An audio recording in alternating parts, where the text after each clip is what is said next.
Los fundamentos de la libertad. Escrito de Friedrich August von Hayek. Segunda parte. Libertad y ley. Capítulo 13. Liberalismo y administración. El Reichstag. Cómo fijar límites concretos al poder supremo si se le asigna como objetivo una felicidad universal vagamente definida, cuya interpretación se confía al juicio de ese mismo poder. Han de ser los principios padres del pueblo, aun asumiendo el grave riesgo de que se conviertan también en sus déspotas. Bloomberg. 1. Reacción contra el absolutismo. En la mayoría de los países del continente europeo, hacia mediados del siglo XVIII, 200 años de gobierno absoluto habían destruido las tradiciones de libertad. Si bien es cierto que las más tempranas concepciones fueron manejadas y desarrolladas por los teóricos del derecho natural, la fuerza principal que puso en marcha el Renacimiento provino del otro lado del canal. Ahora bien, a medida que el nuevo movimiento tomaba impulso, se enfrentaba con una situación diferente de la que existía en América en la misma época o de la que se había dado en Inglaterra 100 años antes. El nuevo factor constituía la poderosa y centralizada maquinaria administrativa creada por el absolutismo, el cuerpo de administradores generales convertidos en principales rectores del pueblo. Tal burocracia se preocupó mucho más del bienestar y las necesidades del pueblo de lo que podía o se esperaba que hiciera el gobierno limitado del mundo anglosajón. Así, en una primera etapa los liberales continentales se vieron en el caso de resolver problemas que en Inglaterra y los Estados Unidos no se plantearon hasta mucho más tarde y tan gradualmente que existieron pocas ocasiones para la discusión sistemática. El objetivo del movimiento contra el poder arbitrario consistió, desde un principio, en implantar el Estado de Derecho.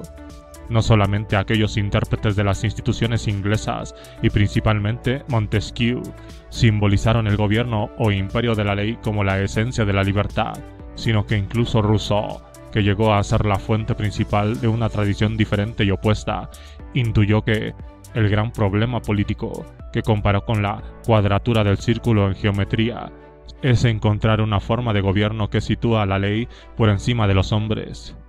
Su concepto ambivalente de la voluntad general también condujo a importantes creaciones del concepto del imperio de la ley. Esta tenía que ser general, no solamente en el sentido de constituir la voluntad de todos, sino también en cuanto al propósito. Cuando digo que el objeto de las leyes es siempre general, afirmo que las mismas consideraciones en todo momento al sujeto en general y a las acciones en abstracto, sin referirse nunca a un determinado individuo o una acción particular. Por ejemplo, una ley puede estatuir privilegios, pero no debe nombrar a las personas que han de disfrutarlos. La ley puede crear varias clases de ciudadanos e incluso designar las clasificaciones que darán acceso a cada clase, pero no debe nombrar la administración de tal o cual persona. Puede establecer un gobierno real con sucesión hereditaria, pero no debe mencionar al rey o nombrar a la familia real. En una palabra, todo lo que se refiere a un individuo nominado está fuera del alcance de la autoridad legislativa. 2. Intentos de la Revolución Francesa. La Revolución de 1789, por tanto, universalmente saludada, para citar la frase memorable del historiador Michelet, como l'avènement de la loi. Dicey escribió más tarde: la Bastilla fue el signo exterior visible del poder de lo ilegal. Su derrumbamiento fue tenido verdaderamente en el resto de Europa, como el anuncio de ese imperio de la ley que ya existía en Inglaterra. La celebrada Declaración de los Hombres y el Ciudadano, con su garantía de derechos individuales y la afirmación del principio de la separación de poderes que simbolizó como parte esencial de cualquier constitución, apuntaban al establecimiento del reino estricto de la ley. Los primeros esfuerzos constitucionales están llenos de penosos y a menudo pedantes esfuerzos para enumerar las concepciones básicas del gobierno de la ley. Ahora bien, por mucho que la revolución estuviese originalmente inspirada en el ideal del Estado de Derecho, es dudoso que favoreciera realmente su progreso. El hecho de que el ideal de soberanía popular ganase la victoria al mismo tiempo que el ideal del imperio de la ley hizo que este último cediera pronto posiciones a la par que rápidamente surgían otras aspiraciones difíciles de conciliar con tales ideales. Quizá ninguna revolución violenta haya servido para aumentar el respeto por la ley. Lafayette hacía en vano llamamientos al reino de la ley, en contra del reino de los clubs. El efecto general del espíritu revolucionario está sin duda inmejorablemente descrito por las palabras que el principal autor del Código Civil francés pronunció al someterlo a la Asamblea. Esta ardiente determinación de sacrificar violentamente todos los derechos a un objetivo revolucionario y no admitir jamás ninguna otra consideración que las indefinibles y variables lecciones de lo que el interés del Estado exige. El factor decisivo que hizo tan infecundo los esfuerzos de la revolución en pro del acrecentamiento de la libertad individual fue la creencia de que, como en fin de cuentas el poder pertenecía al pueblo, las medidas de cautela contra el abuso de tal poder resultaban innecesarias. Se pensaba que la instauración de la democracia impediría automáticamente el uso arbitrario de tal poder. No obstante, los representantes elegidos por el pueblo demostraron pronto estar más ansiosos de que el Ejecutivo sirviera totalmente a sus particulares fines que de proteger a los individuos contra tal poder ejecutivo. Aunque en muchos aspectos la Revolución Francesa se inspiró en la americana, nunca logró lo que había sido principal resultado de esta: una constitución que limitaba el poder de la Asamblea Legislativa. Más aún, desde el comienzo de la revolución, los principios básicos de igualdad ante la ley se vieron amenazados por las nuevas exigencias de los precursores del moderno socialismo, que pidieron una igualdad de hechos en lugar de derechos de igualdad. 3. Liberalismo post-revolucionario en Francia. La única cosa que la revolución no tocó y que, según ha demostrado tan perfectamente Tocqueville, sobrevivió a todas las vicisitudes de las décadas subsiguientes, fue el poder de las autoridades administrativas.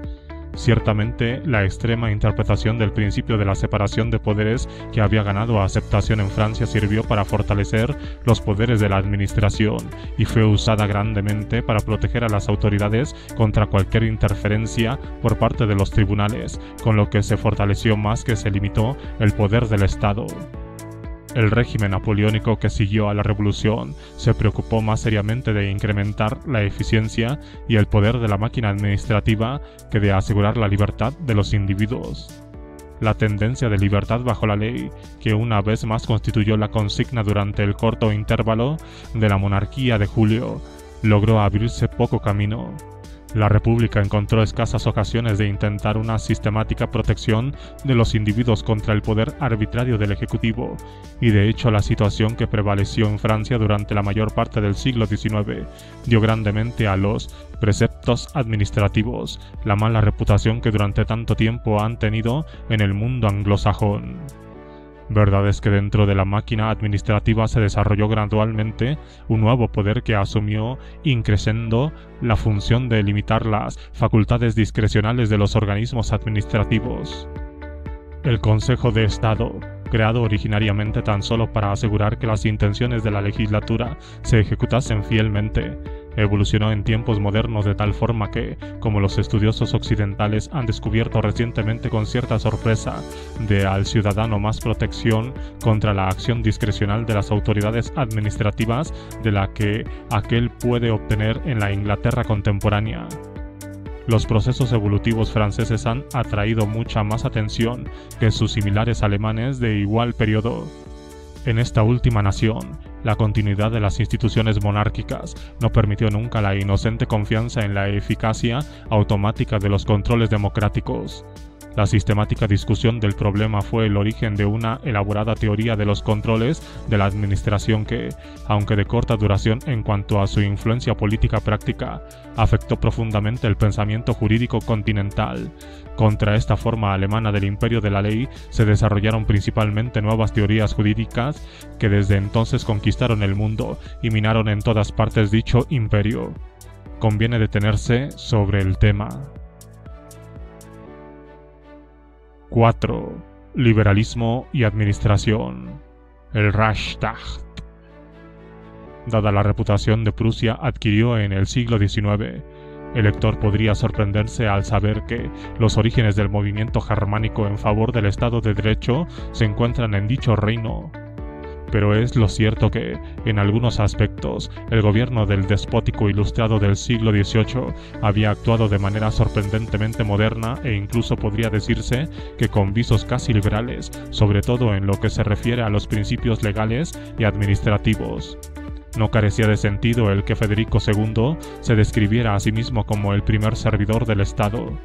La tradición derivada principalmente de los grandes teóricos del derecho natural y parcialmente de fuentes occidentales durante los últimos años del siglo XVIII se fortaleció grandemente con la influencia de las teorías jurídicas y morales de la filosofía de Immanuel Kant.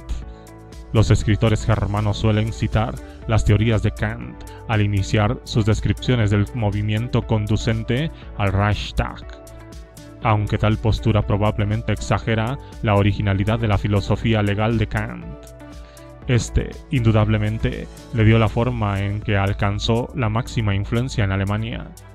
La principal contribución de Kant es ciertamente una teoría general de la moral que hizo aparecer el principio del Estado de Derecho como una especial aplicación de un principio más general.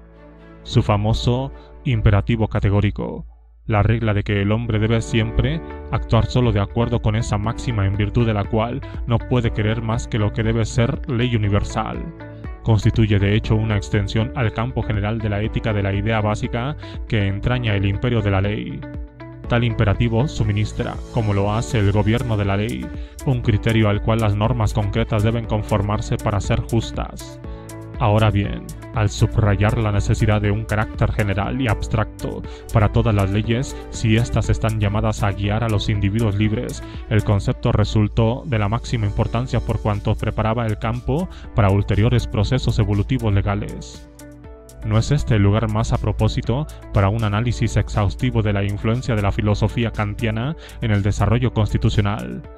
Nos limitaremos aquí a citar el extraordinario ensayo del joven Wilhelm von Humboldt sobre The Sphere and Duty of Government, que al divulgar el punto de vista kantiano no solo concedió crédito a la muy utilizada frase de la autenticidad de la libertad legal, sino que en ciertos aspectos llegó a constituir el prototipo de una posición extrema. Es decir, que Humboldt no limitó meramente toda la acción coactiva del Estado a la ejecución de leyes generales previamente promulgadas, sino que describió la observancia forzosa de la ley como su única función legítima. Necesariamente ello no se sobreentiende en el concepto de libertad individual, el cual deja abierto el interrogante de que el Estado puede desempeñar otras funciones no coactivas. A la influencia de Humboldt se debe principalmente el que concepciones tan diferentes fueran frecuentemente confundidas por los últimos partidarios del Reichstag. 5. Antecedentes prusianos. Dos de los desarrollos legales de la Prusia del siglo XVIII adquirieron después tal importancia que es obligatorio analizarlos más detenidamente.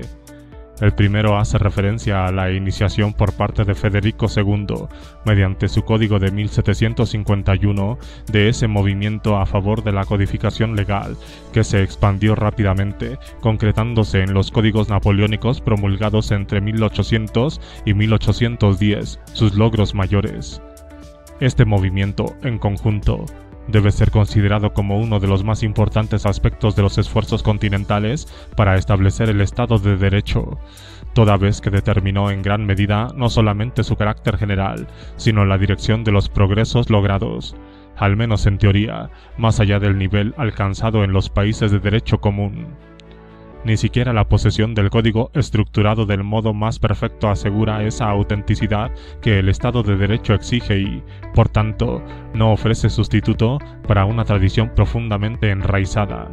Sin embargo, todo ello no ha de oscurecer el hecho de que, al menos prima facie, parece existir un conflicto entre el ideal del gobierno de la ley y el sistema de la casuística legal. La medida en que un juez, bajo el sistema de casuística legal, crea de hecho la ley, puede no sobrepasar a la que se da dentro de un sistema de derecho codificado.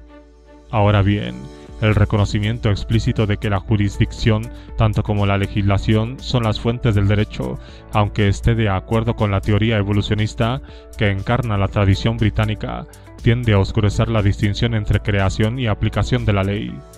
Y puede plantearse el interrogante de si la tan alabada flexibilidad de la common law, favorable a la evolución del imperio de la ley tan pronto como éste constituyó el ideal político aceptado, no puede también significar menos resistencia a las tendencias que actúan en contra de él una vez que desaparezca la vigilancia necesaria para conservar viva la libertad.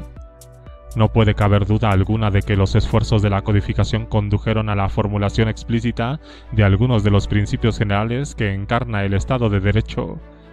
El suceso más importante de esta clase fue el reconocimiento formal del principio nullum crimen, nulla poena sine lege, que primeramente fue incorporado al Código Penal austriaco de 1787 y, después de su inclusión en la Declaración Francesa de los Derechos del Hombre, apareció en la mayoría de los códigos continentales europeos. La aportación más característica del siglo XVIII prusiano a la instauración del Estado de Derecho se encuentra, sin embargo, en la esfera del control de la administración pública. Mientras en Francia la aplicación literal de la separación de poderes había conducido a que la acción administrativa estuviese exenta del control judicial, el proceso evolutivo prusiano se produjo en una dirección opuesta. El ideal rector que afectó profundamente el movimiento liberal del siglo XIX consistió en que todo ejercicio de poderes administrativos sobre la persona o propiedad del ciudadano debía estar sujeto a revisión judicial. El más destacado experimento en este sentido, una ley de 1797 que, aunque aplicada solo a las nuevas provincias del este en Prusia, concibióse, no obstante, como modelo para ser generalmente seguido, fue tan lejos que sometió todas las querellas entre autoridades administrativas y ciudadanos privados a la jurisdicción de los tribunales ordinarios y constituyó principal materia de examen a la hora de discutir sobre el Reichstag durante los siguientes 80 años. 6. El Reichstag como ideal liberal. Sobre dichas bases, al comienzo del siglo XIX, se desarrolló sistemáticamente la concepción teórica del Estado de Derecho, el Reichstag, que llegó a ser, juntamente con el ideal del constitucionalismo, el principal objetivo del nuevo movimiento liberal, tanto si ello fue debido principalmente a que en la época de iniciación del movimiento alemán, los precedentes americanos se conocían y entendían mejor de lo que lo había sido en la época de la Revolución Francesa, como porque el desarrollo germánico tuvo lugar dentro del marco de una monarquía constitucional y no el de una república, quedando, por tanto, menos influido en el espejismo de que los problemas se resolverían automáticamente mediante el advenimiento de la democracia. El hecho es que el movimiento liberal convirtió en objetivo básico la limitación del gobierno por la Constitución, y especialmente la de todas las actividades administrativas mediante leyes cuyo cumplimiento incumbía a los tribunales. Muchos de los razonamientos de los teorizantes germánicos de la época se orientaban explícitamente contra la jurisdicción administrativa, en el sentido en que dicho término se aceptaba todavía en Francia, es decir, contra los cuerpos casi judiciales dentro de la maquinaria administrativa, primeramente creados para vigilar la ejecución de la ley más bien que para proteger la libertad del individuo, como manifestó uno de los magistrados del Tribunal Supremo de un estado del sur de Alemania, la doctrina de que los tribunales ordinarios deben decidir siempre que surja el problema de si cualesquiera derechos privados poseen fundamento o han sufrido violación, halló rápida aceptación. Cuando en 1848 el Parlamento de Frankfurt intentó redactar una constitución para toda Alemania, insertó en el texto la cláusula de que la justicia administrativa, tal y como entonces se entendía, debía cesar, y las violaciones de derechos privados debían quedar sometidas a la competencia de los tribunales de justicia. Sin embargo, la esperanza de que el perfeccionamiento de la monarquía constitucional llevada a cabo por los distintos estados germánicos conduciría efectivamente al ideal del imperio de la ley acabó convirtiéndose en un desengaño. Las nuevas constituciones hicieron poco en dicho sentido y, en breve, descubrióse que, aunque las constituciones habían sido promulgadas y el Reichstag proclamado, el estado policial continuó actuando. ¿Quién iba a ser el guardián de la ley y de sus principios individualistas de los derechos fundamentales? nadie excepto la propia administración, contra cuya tendencia a la expansión y el incremento de actividades tales derechos fundamentales habían intentado ser dique. De hecho, durante los siguientes 20 años, Prusia adquirió la reputación de Estado policía. En el Parlamento prusiano y a lo largo de dicho periodo se libraron las más grandes batallas en torno al principio del Reichstag, hasta que la solución final del problema tomó forma. El ideal de confiar el control de la legalidad de los actos de la administración a los tribunales ordinarios pervivió, al menos por algún tiempo, en la Alemania del Norte. Este concepto del Reichstag, usualmente denominado más tarde justicialismo, fue pronto reemplazado por otro distinto, desarrollado principalmente por un estudioso de la práctica administrativa inglesa llamado Rudolf van Neist. 7. Los tribunales administrativos. Existen dos razones diferentes para sostener que la jurisdicción ordinaria y el control judicial de la acción administrativa deben mantenerse separados, aunque ambas consideraciones contribuyeron al establecimiento final del sistema de tribunales administrativos en Alemania, y aunque frecuentemente se confunden, tienden a fines completamente distintos e incluso incompatibles y, por lo tanto, deben ser claramente diferenciadas. Un razonamiento aduce que la clase de problemas que surgen de las disputas sobre actos administrativos requieren conocer tanto las distintas ramas del derecho como los derechos concurrentes, conocimientos que no cabe pretender posea el juez ordinario, experto principalmente en derecho privado o penal. Se trata de un argumento de peso y probablemente definitivo, pero no justifica una separación mayor entre los tribunales que juzgan querellas privadas y los que juzgan querellas administrativas, de la que normalmente existe entre tribunales que entienden en asuntos de derecho privado, derecho mercantil o cuestiones criminales, respectivamente. Los tribunales administrativos, separados de los tribunales ordinarios, tan solo en este sentido podían ser, sin embargo, tan independientes del gobierno como lo son los últimos y preocuparse de la administración de la ley o, lo que es lo mismo, de la aplicación de un cuerpo de reglas preexistentes.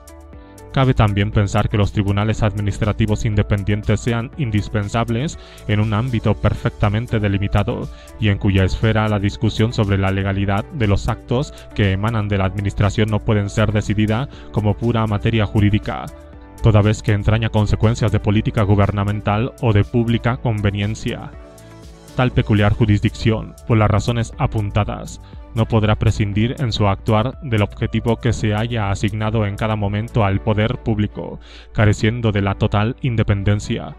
Formarán parte del aparato administrativo y se hallarán sujetos a una dirección superior, al menos en lo tocante a su jerarquía ejecutiva.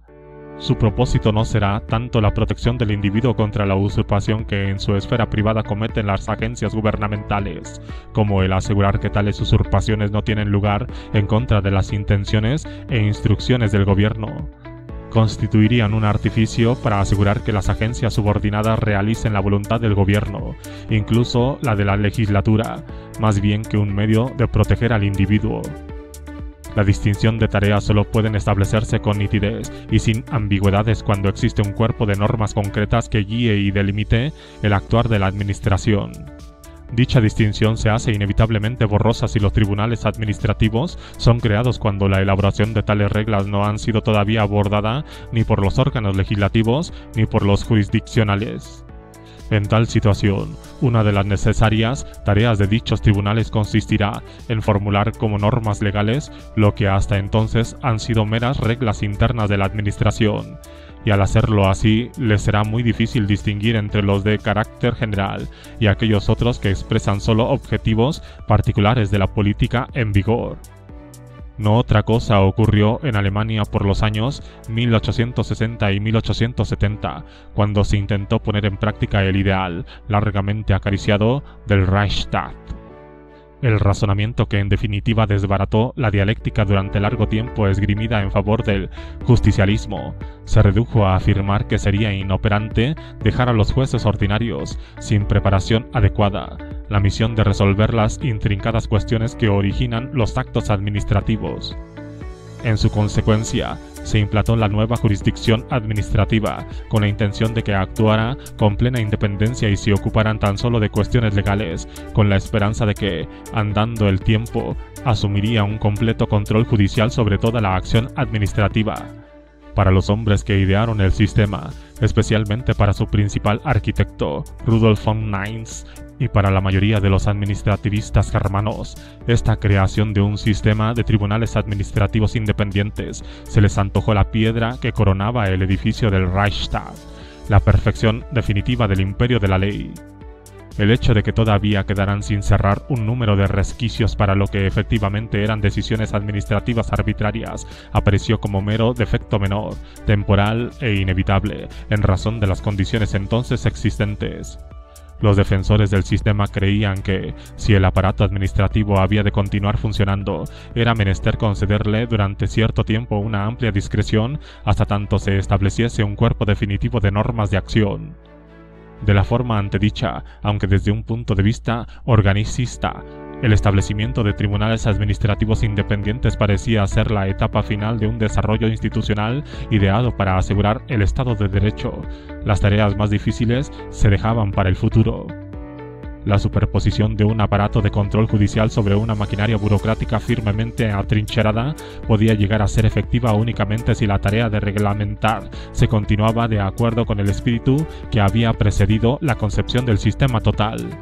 Sin embargo, de hecho, el acabado de la estructura elaborada para servir la concepción que sus artífices tenían del Estado de Derecho coincidió más o menos con el abandono de tal ideal. En la época en que se articulaba el nuevo mecanismo se inició una importante mutación de las tendencias intelectuales, que reputaron objetivo principal el abandono de las concepciones del liberalismo y del Reichstag. Por los años 70 y 80, cuando los estados germánicos, y también en Francia, el sistema de tribunales administrativos alcanzó su configuración final, comenzó a ganar fuerza el nuevo movimiento en pro del socialismo de Estado y del Estado-providencia. En consecuencia, se abandonó el impulso de perfeccionar la concepción del gobierno limitado mediante las nuevas instituciones ideadas para atenuar a través de una legislación gradual los poderes discrecionales todavía poseídos por la administración. La pretensión ahora se cifraba en ampliar aquellos resquicios que había quedado en el recién creado sistema, eximiendo explícitamente de los métodos judiciales de revisión las facultades discrecionales exigidas por las nuevas tareas del gobierno. Tal y como acabamos de explicar, el logro germánico demostró ser más considerable en la teoría que en la práctica, si bien su significación no debe ser menospreciada. Los alemanes fueron el último pueblo alcanzado por la marea liberal antes de que ésta comenzara a descender. Ahora bien, también fueron los que más sistemáticamente exploraron y asimilaron las experiencias de Occidente, aplicando deliberadamente sus lecciones a los problemas del Estado administrativo moderno. El concepto del Reichstag que desarrollaron fue el resultante directa de la vieja idea del imperio de la ley en una nación donde el principal órgano preciso de control en un complejo aparato administrativo más bien que un monarca o una legislatura. Y aunque las nuevas concepciones y realizaciones nunca arraigaron firmemente, en algunos aspectos representan la última etapa de un continuo progreso e incluso quizás estén mejor adaptadas a los problemas de nuestro tiempo que muchas de las instituciones más viejas. Dado que hoy el poder del administrador profesional es la principal amenaza a la libertad individual, las instituciones desarrolladas en Alemania con el propósito de controlar a dicho administrador merecen un examen más cuidadoso. 8. Concepto inglés de la tradición continental. Una de las razones por las que los desarrollos germánicos aludidos no recibieron mucha atención consistió en que, hacia el final del pasado siglo, las condiciones que prevalecían en Alemania y en cualquier otra nación del continente entrañaban un agudo contraste entre la teoría y la práctica. En principio, el ideal del imperio de la ley había sido reconocido desde mucho tiempo atrás, y aunque la efectividad de uno de los avances institucionalmente importantes, los tribunales administrativos, estaban en cierta manera limitada, constituía una contribución valiosa con vistas a la solución de nuevos problemas.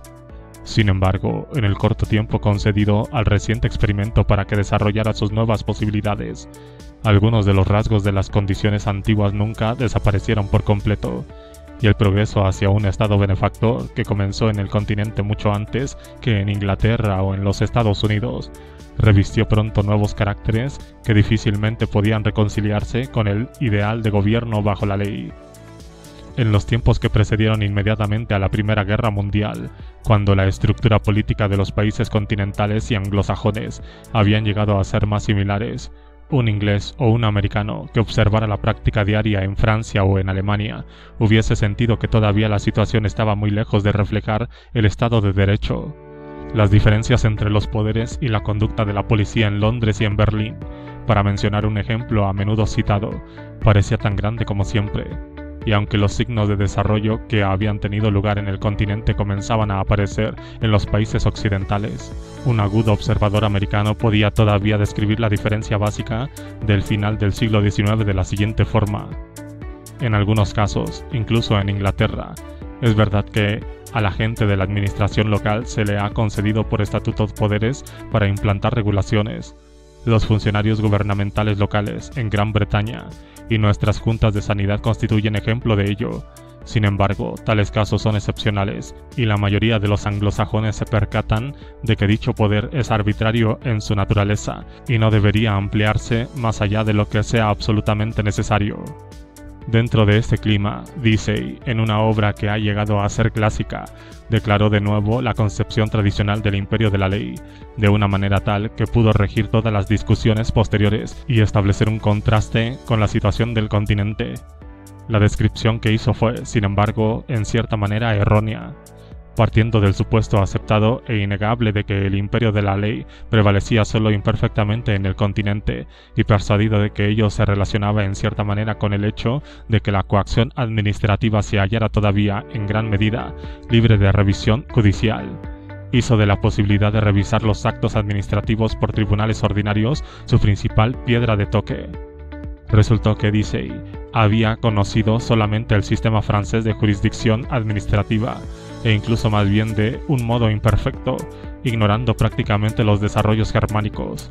Con respecto al sistema francés, en ese momento podía estar justificada hasta cierto punto las críticas severas, aunque incluso entonces el Consejo de Estado había iniciado ya un proceso evolutivo que, como ha sugerido un moderno observador, podía con el tiempo lograr éxito en las tareas de emplazar todos los poderes discrecionales de la administración al alcance del control judicial. Ahora bien, tales críticas eran ciertamente inaplicables al principio de los tribunales administrativos germánicos, en razón a que dichos tribunales habían sido organizados desde su creación como cuerpo judicial independiente con el propósito de asegurar ese imperio de la ley que Deasy estaba tan ansioso de preservar. Verdad es que en 1885, cuando Deasy publicó sus famosas Lectures Introductory of the Study of the Law of the Constitutions, los tribunales administrativos germanos se hallaban en plena organización y el sistema francés acababa de recibir su forma definitiva. Sin embargo, la falta fundamental de Deasy, tan importante que es difícil comprender o excusar en un escritor de su talla, había tenido la más desafortunada consecuencia: la propia idea de tribunales administrativos separados de los restantes tribunales, e incluso el término ley administrativa llegó a considerarse en Inglaterra y en menor extensión en Estados Unidos como la negación del Estado de Derecho. De esta manera, Deasy, en su deseo de reivindicar el imperio de la ley tal y como él lo entendía, bloqueó efectivamente el desarrollo que pudo haber ofrecido la mejor probabilidad de preservado. No pudo detener en el mundo anglosajón el crecimiento de un aparato administrativo similar al que existía en el continente, pero contribuyó mucho a impedir o retrasar el desarrollo de instituciones que hubieran sujetado la nueva maquinaria burocrática a un control efectivo.